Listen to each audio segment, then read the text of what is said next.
Bom dia, estamos no dia 1º de outubro de 2023, gravando o último vídeo da série A Rebelião de Lúcifer. Vamos encerrar a série com esse vídeo. E eu instiguei vocês, desde o início, chamando a atenção para o nome Lúcifer, que na verdade nós sabemos é um equívoco de um teólogo medieval que mistura a maldição que Isaías e Ezequiel dirigem ao rei da Babilônia e ao rei de Tiro, Sidônia, Fenícia, e ele transforma isso aí, interpreta mal e faz com que a palavra lucíferosaço, que é aço luminoso, aço que conduz a luz, se torne uma pessoa, um ser. Mas não é assim que a corrente que considera Lúcifer verdadeiramente existente vê. Então nós temos aqui um artigo de um teólogo chamado Ragnar, que ele tenta mostrar o outro lado, que realmente Lúcifer é uma pessoa. Um aluno meu indignado com o vídeo anterior disse que eu estou conduzindo os meus alunos para uma iniciação satânica, onde a cacofonia, ou seja, cacos é o mesmo que cacá, né? O mal, vai ser o destino de todos aqueles meus seguidores. Bem, é um direito que ele tem de pensar. Só que eu disse a ele que ele está de fraldas. Por quê? Porque ele está muito imaturo ainda. Ele não percebeu o seguinte, o que nós vamos analisar nesse vídeo aqui. 3 episódios que estão intimamente interligados. Tá? Então, vamos agradecer os likes, não se esqueçam, o dedinho. Não se esqueçam de se inscrever no canal, não basta ver o vídeo, tem que também se inscrever, né? Quem quiser mais profundidade nos conceitos, se matricula no Colégio dos Magos Caldeus.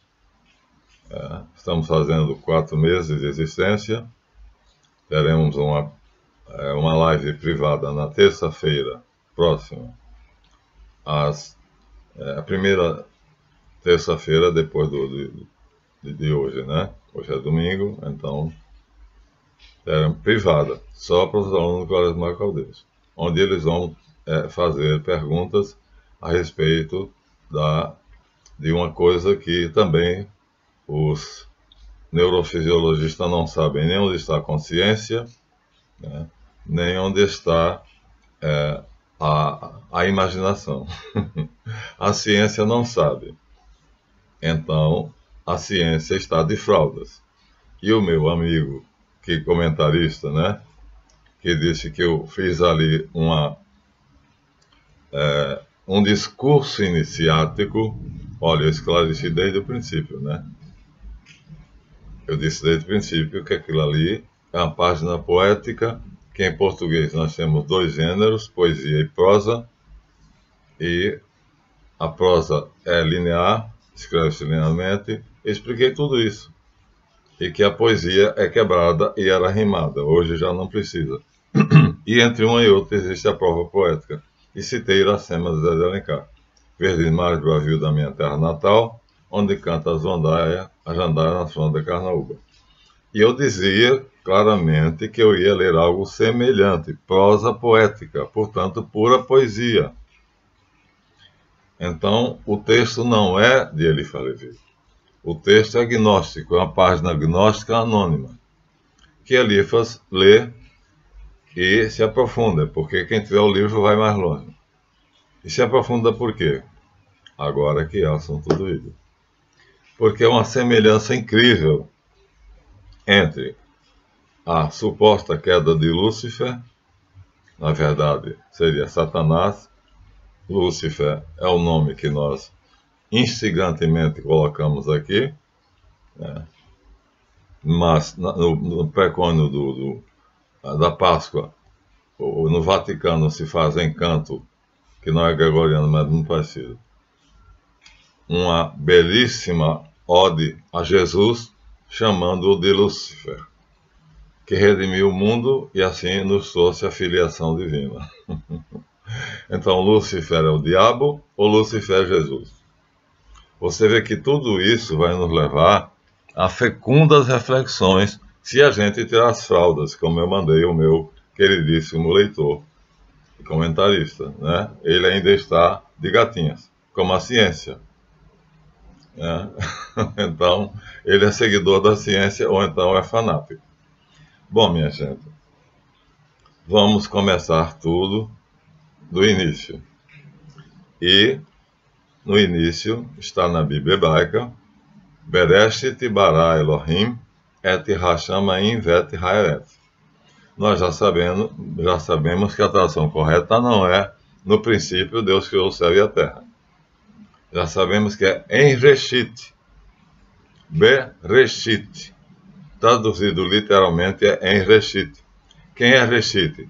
É aquela pessoa que é um homem que se uniu a Deus hipostaticamente, né, e se encarnou como sendo Jesus, segundo nós cristãos cremos. Né? Então, o princípio de tudo, o começo de tudo, é Reshit, que é Arque, Arcaios, que quer dizer, na verdade, o mais poderoso, né? Arcebispo quer dizer o mais do que bispo. Então, Arque, portanto, o mais antigo e o mais poderoso, a força mais antiga e mais poderosa, não podia ter sido trazido por o princípio, a não ser que fosse entendido como o princípio de todos os princípios.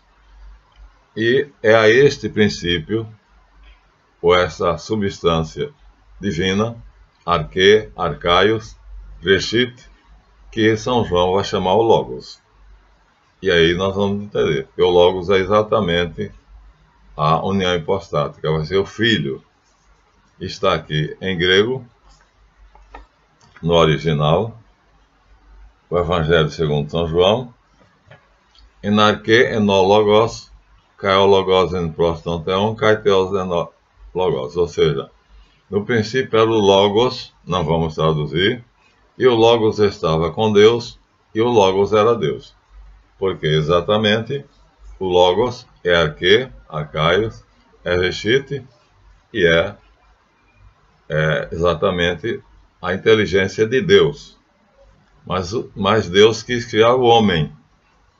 E ao criar o homem, ele deu ao homem o privilégio de unir-se ao Logos. Então nós temos aqui, de Michelangelo Buonarroti, a criação do homem. Mas veja que atrás de Deus tem um cérebro. E a palavra Reshit quer dizer cérebro, mente. Então aqui, na verdade, Leonardo foi magnífico, Rafael, Michelangelo foi magnífico, porque botou que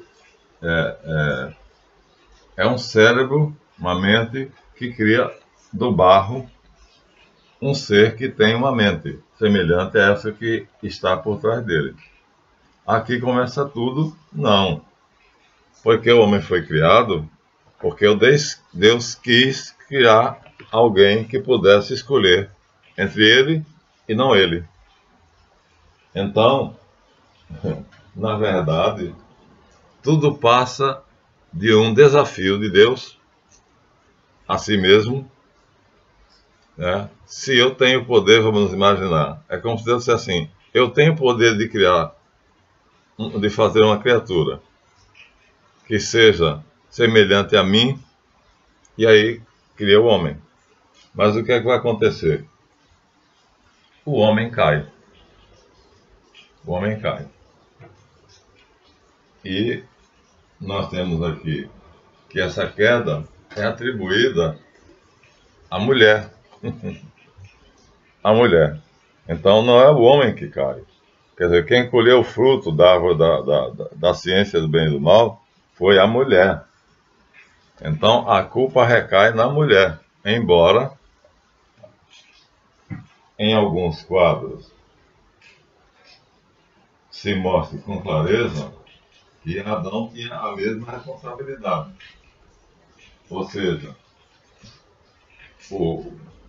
a criatura especial que Deus fez semelhante a ele,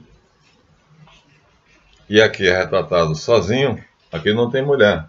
A mulher vai aparecer depois. Então, ele tem a primazia. Como o Reshit, a gente tem de comparar. A questão é, o meu amigo não se percebeu que a gente tem que fazer comparação entre a queda de Satanás, a queda do homem, né, e tem uma terceira, né? A queda suposta de Lúcifer, que não existe, né? Então, dessa comparação vai surgir muita coisa e aqui, continuando o Evangelho de João, no princípio era o verbo, não, no princípio é enarque, enólogos, ou seja, arque é o logos. João apenas mostra que quando os 70 dizem enarque, no mais antigo de todos, naquele que existia antes de toda a criação, e estava em Deus, ele está falando do Logos, ou seja, de Reshit, que vai se unir àquele Adão, criado do barro, para fazer o Filho de Deus. Então, o Filho não existe desde o princípio. Quem existe desde o princípio é o Logos, é Reshit, é Arque. Meu querido amigo, tira as fraldas e põe-se de pé. Então, o mistério está aí. Aquele que era desde o princípio decidiu criar um ser semelhante a ele e unir-se a esse ser. Isso provocou ciúmes de um anjo que passeava pelo paraíso. E esse anjo, que era belíssimo, segundo o conceito tradicional, era um serafim. Então esse anjo decide abandonar a sua beleza e tornar-se o diabo. Mas decide por quê? Quer dizer, essa força escura, né, que originalmente teria sido lindíssima, luminosa e clara, isso é segundo o conceito tradicional.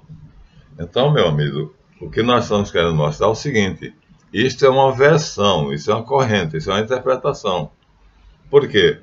Porque pegando de novo o Evangelho de João, nós vamos ver aqui que diz: no princípio ele estava com Deus, ou seja, Reshit estava com Deus. Por meio dele foram feitas todas as coisas, e nada do que existe foi feito sem ser por seu intermédio. Ou seja, o Pai, né, é o Filho, e o Espírito Santo é o Logos, o Reshit, o Arque, mas quem faz tudo é o Logos, através da força que lhe concede o Pai. E então, quando Isaías 45:7 diz que Javé, que é um Deus de terceira categoria, cria Ra, o diabo mesmo, Satanás, o maligno, que é Kaká em grego, que justamente vai ser o que meu amigo vai dizer que eu estou levando vocês para uma Kaká iniciação, a iniciação maligna, diz que por ele foram feitas todas as coisas. Então o trabalho sujo quem faz é Javé, criando o diabo em Isaías 45:7, né? E colocando o homem à prova. Faz duas coisas, duas sujeiras. Primeiro, cria um ser espiritual que vai duvidar, e aqui é onde entra o teólogo, o texto do teólogo está aqui, vou ler um pouquinho só para vocês verem. Qual é o motivo que ele acha? Satanás é mesmo anjo. É o subtítulo. Embora a passagem de Isaías esteja direcionada aos reis da Babilônia de Tiro, fica claro que não é endereçada a nenhum ser humano quando nós notamos que Isaías diz, né, eu serei aquele que levará o homem acima do trono divino, colocando assim alguém na terra por querer colocar seu trono acima de Deus. Então Ezequiel disse que era um guardião angélico que outrora andava no Éden e nas montanhas de Deus. Então o texto está aqui, Ezequiel. Você vivia no Éden, o jardim de Deus. Você vivia no meu monte santo e andava pelo meio de pedras preciosas. A sua conduta foi perfeita. E agora aquela imagem linda.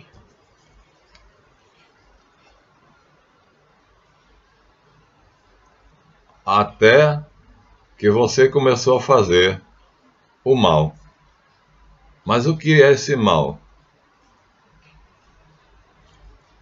Aí ele vai explicar.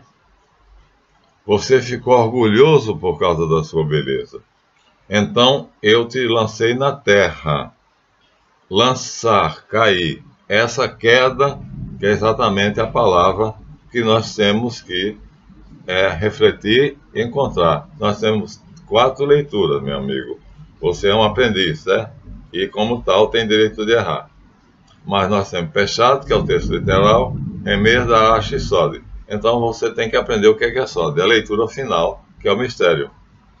Exatamente porque que a queda de Lúcifer, ou de Satanás, né, que é lançado na terra, que diz claramente, eu te joguei na terra, no chão, né, a fim de servir de aviso aos outros reis. Aqui ele volta ao tema reis. Então Ezequiel fala simultaneamente que o rebelde era rei, mas o autor do texto diz, na verdade, o que Ezequiel está dizendo é que ele agia através dos reis. Por quê? Nem Deus, nem o diabo agem a não ser através do ser humano. Você já viu alguma coisa na Bíblia toda em que Deus não usa? Deus usa Jesus para a redenção do homem, Deus usa Abraão para prová-lo, saber se ele é capaz de sacrificar o filho. Então ele diz, não há dúvida que, embora literalmente, Peshat, Isaías dirige para o rei da Babilônia, Ezequiel ao rei de Tiro, a nenhum ser humano foi dito, eu te tirarei do Éden e te jogarei no chão, como punição por querer colocar seu sono acima do meu. Então, Ezequiel deixa claro que é um guardião angélico que andava no jardim de Deus e morava na sua montanha. Então ele diz, não há como fugir de que há um personagem criado por Javé, Isaías 45:7. Agora ele vai fazer a pergunta, por que Lúcifer se lutou contra Deus? Ele diz, Lúcifer, uma criatura, poderia desafiar o Criador Todo-Poderoso, inteligente, né? Porque é o anjo mais inteligente e mais poderoso, então saberia que não poderia derrotar Deus, não poderia ter Deus como oponente. Inclusive em Jó, ele diz aqui, em Jó está escrito, Elifas que fala, em Jó está escrito que está escrito assim, que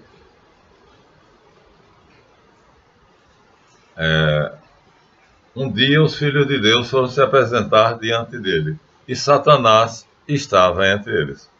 Um dia os filhos de Deus foram se apresentar diante de Deus, Javé, na verdade, o texto, e Satanás com eles. E Javé perguntou, de onde vens? Ele diz, de percorrer a terra e dar a volta por inteiro. Então, os filhos de Deus. Então, coloca o diabo como sendo o filho de Deus. Por quê? Foi criado por Deus. Aqui está claro, no hebraico. Está claro. Por ele foram feitas todas as coisas. Tanto o homem, que ele sabia que ia cair, quanto Satanás, que ele sabia que iria se rebelar contra ele. Aí é que está o sode, que é a leitura que vai nos revelar o segredo. Ou seja, o teólogo diz, sendo inteligente, sendo um anjo, o anjo tem inteligência fantástica. O que me intriga é, como é que ele, sendo um anjo inteligente, achava que poderia enfrentar Deus? E ele dá a resposta. Interessantíssima. Porque ele não acreditava que Deus era o seu criador. Porque quando ele é criado, são criados todos os anjos juntos. E Javé é um anjo. Não se esqueçam disso. Porque aí está a chave. Veja como a gente indo até Sode, ou seja, a interpretação mais profunda. Javé é um anjo. Então, quando Lúcifer vem à existência, ele vê à frente dele um anjo. E ele vê ao redor dele milhares e milhões de anjos. E aí o problema dele é, ora, esse anjo que está aí, né, é filho de Deus, porque o livro de Jó diz, né, em 38, de 1 a 47, né, que o Senhor disse que fez tudo, marcou o limite da terra, fez a estrela matutina, que é exatamente Lúcifer. Então, imagine Lúcifer sendo criado e se tornando consciente na semana da criação, em algum lugar, e agora ele reivindica, Javé reivindica ter criado Lúcifer. Mas como pode provar isso? Se ele vem à existência junto. Né? No primeiro dia da criação, Deus faz a luz é Lúcifer, e Lúcifer também é Jesus. É Luciferos, aquele que trouxe a luz. Né? Continuando o texto. Né? Nele estava a vida, e a vida é a luz dos homens, e a vida brilha nas trevas, embora as trevas não compreenderam. Então São João diz que ele estava desde o princípio junto com Deus, que ele é o Logos, o Reshit, ou então oh meu Deus, Arquê, e tudo isso pela vontade do Pai Celeste, onipotente. Mas o que Lúcifer desafia é que Javé prove que chegou primeiro do que ele. Me prove que você chegou primeiro do que eu. Veja, aí é que está. Que coisa belíssima. Então, é isso que o poema vai explorar. Então, talvez o seu criador, pensa aqui o teólogo, tenha feito a sua rebelião porque ele veio à existência junto com o seu criador, ao mesmo tempo. E ele não consegue aceitar que simplesmente Javé diga a ele, eu sou o seu criador. Eu sou eterno e infinito, não é? Javé não é eterno e infinito. Então, Lúcifer não acreditou, ao contrário de Adão, que sabia que Javé o tinha criado. Por quê? Lúcifer sabia que quando ele veio à existência, Javé também veio e todos os outros anjos.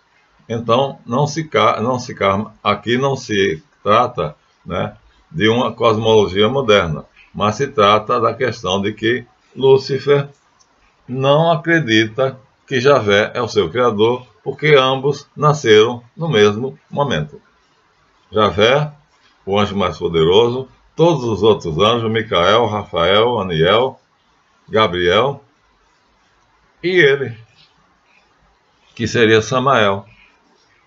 Agora, como é que Javé poderia provar a Lúcifer que era seu criador? Essa é a reflexão do nosso teólogo, que eu achei que faz muito sentido. Entendeu? Então, a mesma coisa. Quando Deus diz a Adão e a Eva, que não podem comer o fruto proibido, é uma alegoria, porque está dito assim: de todas as árvores comerás, mas da árvore da ciência do bem e do mal que está no centro do paraíso não comerás, porque no dia em que comeres morrerás. Acontece que aí nós temos mais uma vez que usar Sode, a interpretação mais profunda, porque a árvore que é do bem e do mal não é apenas discernir entre o bem e o mal, porque Adão, ou Adam Kadmon, assim como Lúcifer, também tem inteligência. E a questão aqui não é, como a maioria pensa, que Adão não discernia ou discerniu o bem do mal e optou pelo mal. Não é isso. É que Adão, querendo ser tão onipotente quanto Javé, que não era onipotente, mas sendo poder igual, quis mudar a ordem do mundo de Yetzirah, ou seja, do plano de Javé, colocando uma ordem que ele mesmo reivindica que quer ter o poder de fazer. Ou seja, Javé faz o plano de Yetzirah e ordena que ele seja daquele modo. E o Adam, criado por Javé, o barro, vai reivindicar, e é esse o grande segredo que o meu amigo de fralda não percebeu, vai reivindicar o poder de mudar a ordem do paraíso, do Gan Éden. E vai reivindicar esse direito. Como? Do mesmo jeito que Lúcifer reivindica um direito de questionar, de perguntar a Javé: prove que você me criou. Basta provar. Eu não acredito. E assim, nós estamos agora em Sode. Saímos das fraldas, viu, meu amigo? As suas ficaram sujas, depois da cagada que você fez, então muda porque a sua deve estar suja. E então, Santo Agostinho diz: contudo, o homem, graças a essa rebeldia, ele se debate enlaçado na serpente, né? Ou então levado pelas correntes que o fazem vagar ao acaso, que é a barca dos desesperados, a maioria da humanidade está nela. A barca dos desesperados, a humanidade que não sabe que destino tem, a maioria não sabe. Quem sou eu que estou fazendo aqui, para que é que eu vim, para onde eu vou? Então, o que Lúcifer reivindica é: eu vou dar um destino a esses desesperados. Se você, que é Deus, deu a eles esse destino de ficar à deriva, né? Então eu vou fazer com que eles também se rebelem. E num quadro belíssimo, que eu detesto essa época da história, a Revolução Francesa, então Lúcifer aqui é a estátua da liberdade, é Mitra. Mitra, a estátua da liberdade, minha gente, é Mitra. E Mitra é Lúcifer. É a representação, embora os americanos não saibam disso, todo brasileiro sabe que o Cristo Redentor é Jesus, os americanos não sabem que a estátua da liberdade, ó, aqui, liderando a tomada da Bastilha, o pintor está aqui, é Lúcifer, ou seja, é o diabo. Então o diabo é quem liderou a Revolução Francesa, a tomada da Bastilha, segundo a concepção aqui do autor, do pintor, que é Eugène Delacroix. Veja, tudo isso está implícito, mas, na verdade, não podemos dizer que a obra de Lúcifer, que é fazer o homem se apegar ao dinheiro, às riquezas, ou ao poder. Napoleão se coroando imperador porque o Papa disse que não faria isso porque ele não era nobre. Tudo isso é exatamente uma rebeldia muito semelhante à de Lúcifer. Aqui está em todo o seu esplendor. A ordem tinha sido imposta na França pelos reis. E aí, Satanás, aqui figurado como sendo Mitra, que é o deus da guerra, por Eugène Delacroix, que é o pintor que está aqui, vai conduzir a multidão de desesperados, da barca dos desesperados, para algum lugar. pelo menos nós temos a chance de fazer alguma coisa, de chegar a algum lugar. Porque Deus nos colocou num mundo onde o caos impera. Não. Mas essa não é verdadeira, meu amigo. Então, o caos não impera no mundo. O mundo nosso, foi feito pelo Adão Cadmon. E nele sim, o caos impera. Mas, porque nós, veja, agora vamos decifrar a alegoria da árvore da vida, da ciência do bem e do mal. Não é discernir entre o bem e o mal, já dissemos, é querer estabelecer no Gan Eden, no plano de Yetzirah, uma ordem que seja o que ele quer que seja. Não deixa de ser a maior, é igualzinho ao de Satanás. Satanás pergunta a Javé, me prova que você é meu criador. Se você não me provar, eu não te obedeço. E o Adão Cadmon diz a Javé, bem, aqui eu tenho a condição de discernir, né, os frutos que eu faço, as ações boas e as ações más. Mas eu quero, então, usando a liberdade de discernir entre o que é o bem e o que é o mal, não obedecer à ordem que você estabeleceu e eu estabelecer a ordem que eu quiser. E Javé concede a ele, faça isso sim, mas no seu mundo. E então ele cria, junto com Samael e junto com Eva, portanto, os três, não é somente Eva, né? Então vou colocar ali, coitada, a mulher como sendo a responsável, aqui nesse quadro de Lucas Cranach. Na verdade, o homem tem tanta culpa quanto a mulher, porque ele tinha ela sob domínio, né? O texto de Gênesis 2 diz bem, era sua auxiliar e companheira, e ele tinha domínio sobre ela. Então, são os dois. E a mulher tem várias concepções sobre ela, né? Alguns, vamos dizer assim, colocam ali, naquele quadro que eu mostrei, a mulher como sendo a responsável por tudo, né? Mas aqui, Leonardo da Vinci, num quadro que está aqui bem pequenininho, em um lado, a Anunciação, ou seja, o arcanjo Gabriel anunciando à Virgem Maria que dela nasceria o Salvador do mundo. O detalhe está aqui, o rosto de Maria, uma criança de 13 para 14 anos. Então, por uma mulher vem o pecado, e por uma mulher vem a salvação. Agostinho vai dizer, feliz culpa que mereceu tão grandioso Salvador. Minha gente, a coisa é muito mais profunda do que o meu aluno de fraldas acha que é. E Botticelli, que não tem essa concepção, aqui nós temos a Anunciação pobre, é um quadro muito pobre, né? Então, Botticelli faz a criação da mulher saindo da concepção clássica, né, de ser já criada da costela de Adão, que isso é um mito sumeriano que foi tomado de empréstimo. Ele faz a mulher nascer das espumas d'água do mar.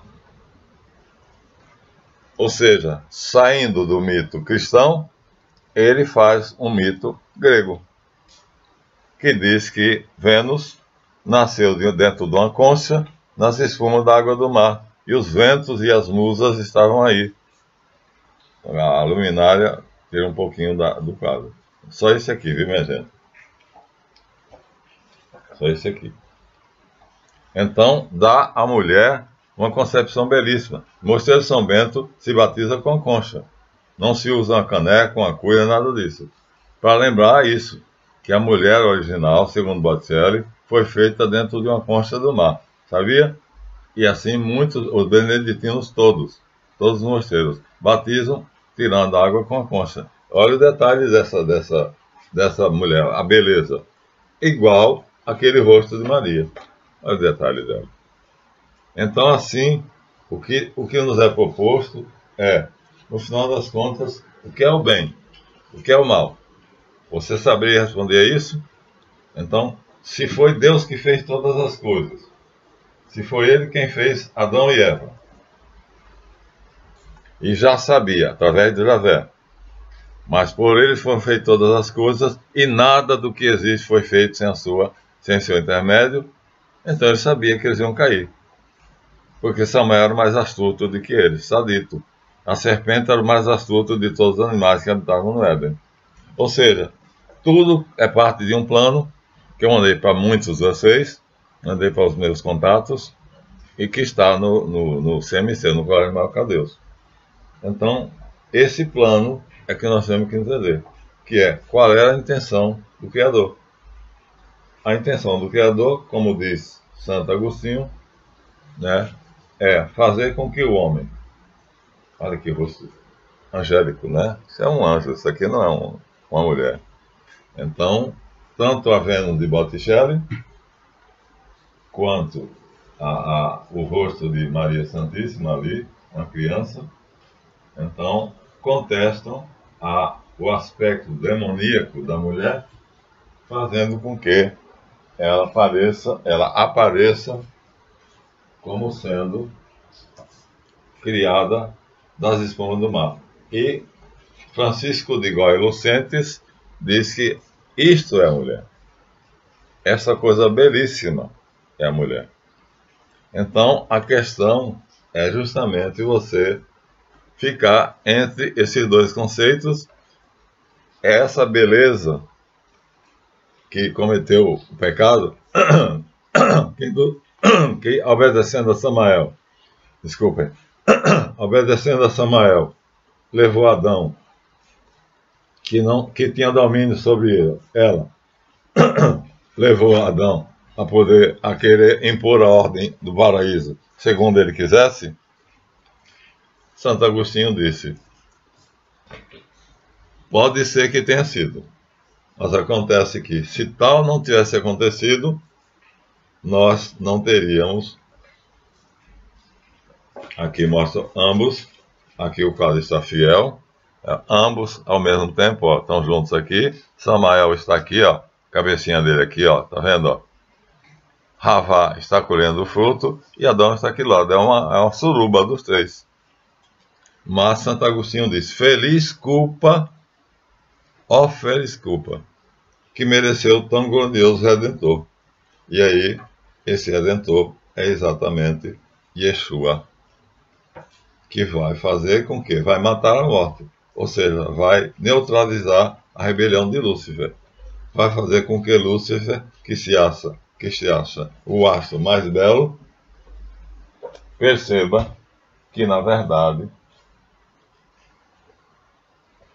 é o diabo.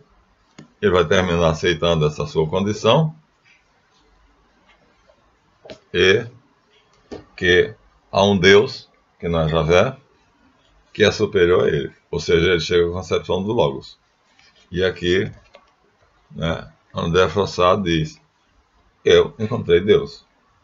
Então você pode encontrar Satanás na iniciação luciferiana.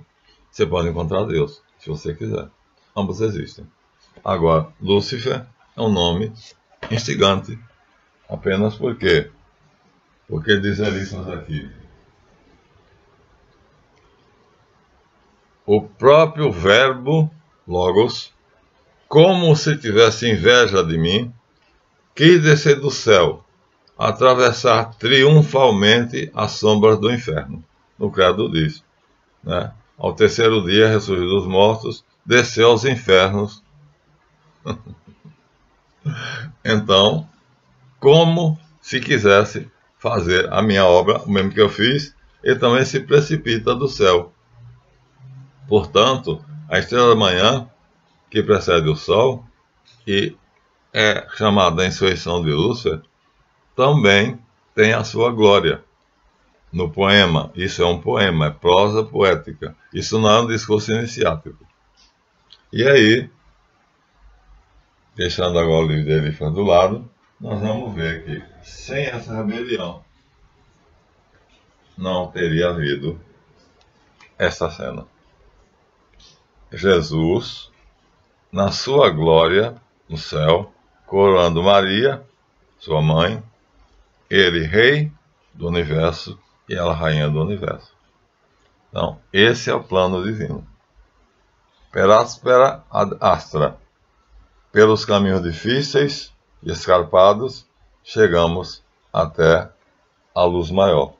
Então, Jesus brilha mais do que Lúcifer. Mas, justamente, a glória dele está nisso. É fazer essa obra e, no final, coroar a sua obra com matando a morte, derrotando Lúcifer, reduzindo ele à servidão e, através de Maria, que o concebe, ele vai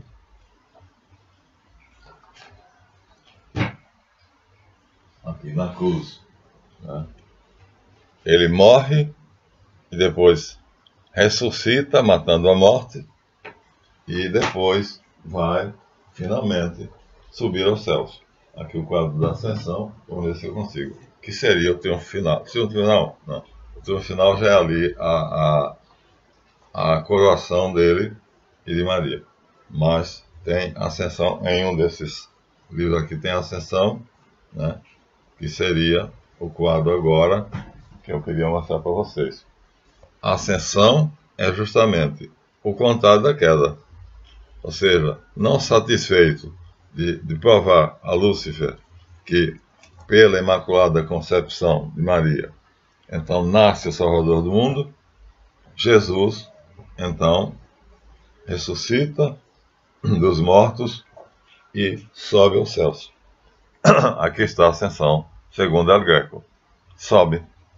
Enquanto Lúcifer desce, ele sobe. Está sentado à direita do Pai Todo-Poderoso. Aí, aqui nós já temos, né, a vitória total, porque Lúcifer caiu e não subirá nunca mais. E o Verbo, agora como sendo o Filho de Deus, na Terra, lá em cima é o Verbo, o Logos. Na Terra, Filho de Deus, ele se precipita assim, como Lúcifer. E o homem é precipitado, não se precipita. Ao querer mudar a ordem do Gan Eden, Yahvé o precipita no plano de Asiá. Então você na suruba com Samael e Eva criaram um plano de Asiá, que é caótico, é onde está a barca dos desesperados, então vai para lá. E ele vai. E ele vai. Então assim, o triunfo final é de Deus. Aí vem a pergunta, que aí eu deixo a você, meu querido amigo, me pedindo mais uma vez que tire as fraldas, eu deixo a você a seguinte pergunta. Olha, por que Deus fez isso? Por que ele fez essa concepção? Por que ele concebeu esse plano? Para provar que ele era Deus por puro egoísmo. Por puro egoísmo. Para provar que ele era maior do que todas as criaturas dele. Pronto, está aí. Em palavras simples, né? Então, Deus se propõe a fazer algo que aparentemente é o mal, mas no final das contas ele vai mostrar e vai deixar esse legado para nós, e que você só fica, né, preso às correntes diabólicas se você não quiser. Por quê? Porque o triunfo final está aqui. Jesus, o Filho agora, já que encarnado, só é o Logos quando é apenas o Ein Sof Yaor. Aqui o Pai, Abba, aqui o Logos, e aqui embaixo o Espírito Santo, o Divino Ruá. Pronto. Aqui ele está glorificado em plenitude, com João Batista aqui do lado, e a Virgem do outro lado. Então, Pai, Filho, Espírito Santo, o Batista e a Virgem. Então, aqui ele está em toda a glória, em toda a sua majestade. Aí não tem como você não pensar assim. Então, nós estamos num mundo em que o Deus Supremo é extremamente egoísta, porque planejou tudo isso, a gente vive uma vida miserável, às vezes desatinado, às vezes completamente sem saber o que fazer, dificilmente tomando a decisão, mas tudo foi feito por meio dele. E nada do que existe foi feito sem ser por seu intermédio. Está aqui, no original, em grego. Não tem outra saída. Por puro egoísmo. Deus é extremamente egoísta. Pascal, para não usar o nome egoísmo, usa egotismo. Ou seja, ó feliz culpa que nos mereceu tão grandioso Salvador. No final das contas, o que ele fez vai terminar fazendo com que ele prove a Lúcifer que ele é superior, porque ele mata a morte, e termina nas alturas, glorificado e glorificando a sua mãe. Aqui, perdi o quadro agora. E também na sua... Aqui está. Aqui é a crucificação. Aqui é onde ele mata a morte. Quando o diabo acha que está matando ele, na verdade ele está matando o diabo. E então, na sua glorificação, que é dada em dois momentos, eu queria achar os dois, para Angélico dar um, e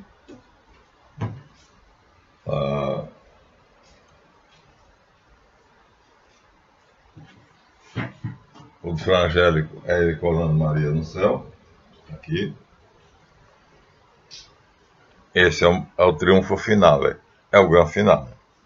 Então, um Deus egotista faz todo esse plano para poder mostrar que ele é onisciente, onipotente e que ninguém pode fugir ao seu domínio e ele pode fazer o que quiser. Ele pode fazer o que quiser. Eu faço a luz e crio as trevas. Eu faço o bem e crio o maligno, o diabo. Ou seja, parece então que nós estamos num mundo em que tudo não passa de uma brincadeira, em que Deus, Pai, porque tudo parte do Pai. Tudo é do Pai, na verdade, tudo é Pai. Então, é nisso, meu amigo, que você tem que meditar. Sobe. Saia de Peshat. Peshat, Remei, Darash e Sobe. Esses dois não interessam, são alegóricos. O que interessa é o literal, que você está querendo pegar. Aquilo é um poema, aquilo ali é uma ode, é prosa poética de um admirador de Lúcifer, ou seja, alguém que segue a corrente luceriana, mas nós não vamos seguir porque ele ali faz algo belo. Agora, que é uma prosa poética de uma beleza enorme, eu me emocionei ao ler. Isso é indubitável. E se você chegar ao quarto sentido, Sode, você vai ver que Deus fez tudo isso para provar. Aqueles que escolherem não querer mudar a minha ordem, a ordem que eu impus no mundo, fase final, tá? Estamos no fim. Não passamos de 15 minutos. Todos aqueles que fizerem como o meu filho amado e aceitarem a ordem que eu pus no mundo, eu tomarei como filhos. Serão meus filhos. E Satanás é apresentado como um deles. Os filhos de Deus se apresentaram diante de Javé, e entre eles, Satanás estava. Então, todos somos filhos de Deus, e Satanás também. Só que Satanás, no poema, o autor faz ele dizer: o meu Criador me soprou da sua boca, porque a voz é um sopro. E um dia ele vai me aspirar, e eu desaparecerei. Na aspiração eu desaparecerei. Ele acredita que ele terá fim. Isto dentro da corrente luciferiana. Então não vai ficar eternamente no sofrimento dos infernos. Minha gente, são duas correntes. Vamos dar a eles, aos gnósticos, o direito de ter o pensamento deles? Vamos admirar a beleza da ode a Lúcifer, feita por um gnóstico anônimo, e que ele Falevi nos mostra. E vamos agora tentar saber por que Deus é egoísta ou egotista. Ou seja, eu sou quem eu sou. Ou seja, você não conseguirá me entender. Porque dizer eu sou aquele que sou é dizer eu sou o que você jamais será capaz de entender. O infinito absoluto, não, isso já seria uma definição. Eu sou o ser. É essa a frase final. Eu sou o ser. Não tente me entender, apenas me obedeça. E serás meu filho. E comerás na minha mesa, eu te tomarei por pai, e habitarás nos meus palácios, nos átrios da minha casa. Portanto, minha gente, é um drama belíssimo, se for visto na totalidade, pois Richard colocou dentro do Quaresmal Caldeus, eu mandei para os meus contatos. Tá bom? Aqui nós ficamos, encerrando definitivamente, e pedindo a vocês, ó, Pechat, Remes, Darache e Sode. Nós temos que chegar até Sode. E o meu amigo de fraldas não consegue chegar até lá, coitadinho. Então está começando agora, né? Fique em pé. Se torne homem. Tchau.